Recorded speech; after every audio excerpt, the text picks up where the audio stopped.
कादरी साहब, पहले ये तो बताइए कि कल वो जो कुछ 30 सेकंड की आपकी और प्रधानमंत्री नरेंद्र मोदी की बातचीत हुई थी, आप कह क्या रहे थे उनको? मेरे से मिलने आए तो मेरे दिल की जो बात थी जबान पे आ गई।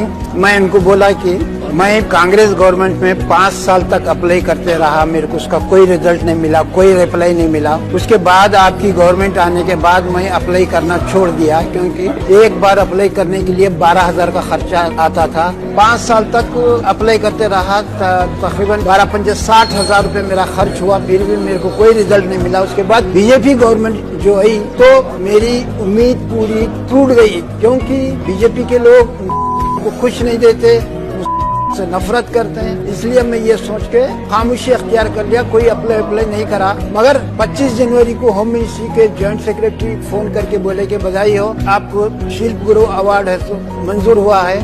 मेरे को यकीन नहीं आ रहा था कि मेरे को हुआ है। आपने जो जुमला कहा है वो कहा है हम ऐसे मुल्क में रह रहे हैं। तो आप पाकिस्तान में रहना चाहती हैं जहां पे हर हफ्ते हर मस्जिद में बम फोड़े जाते हैं?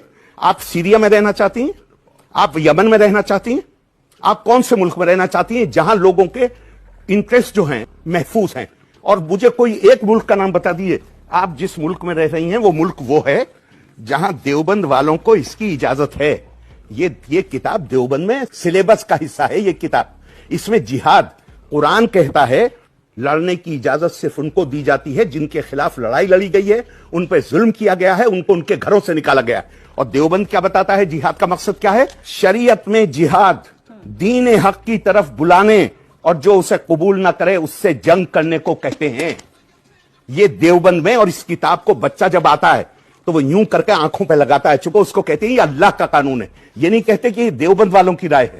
ओवैसी मुझे खोज के बताए वो देश जहां मुसलमान सुरक्षित हैं। कहाँ सुरक्षित है? सोमालिया में सुरक्षित है, युगांडा में सुरक्षित है, ईरान में सुरक्षित है, इराक में सुरक्षित है, लीबिया में सुरक्षित है, अफगानिस्तान में सुरक्षित है। ये मुस्लिम देशों के नाम ले रहा हूँ। यहीं पर सुरक्षित नहीं है, आपस में लड़ मर रहे हैं। भारत में सऊदी से ज्यादा मुसलमान रहते हैं, भारत में पाकिस्तान से ज्यादा मस्जिदें हैं।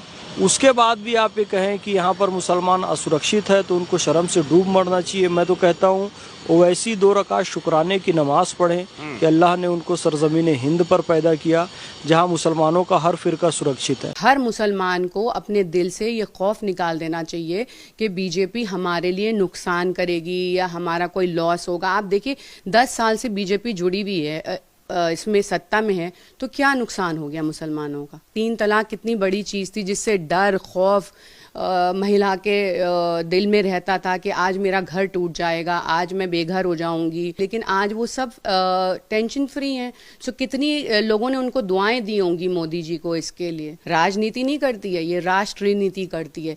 ये आप लोगों को जानना बहुत ज़रूरी है। उन्होंने कभी हिंदू मुस्लिम नहीं सोचा। अगर ऐसा सोचते तो जितनी भी उनकी विकास योजनाएं हैं वो सिर्फ हिंदू के लिए होती। राशन प्रोवाइड किया 80 करोड़ लोगों को, घर दिया है उन्होंने कितने सारे करोड़ लोगों को।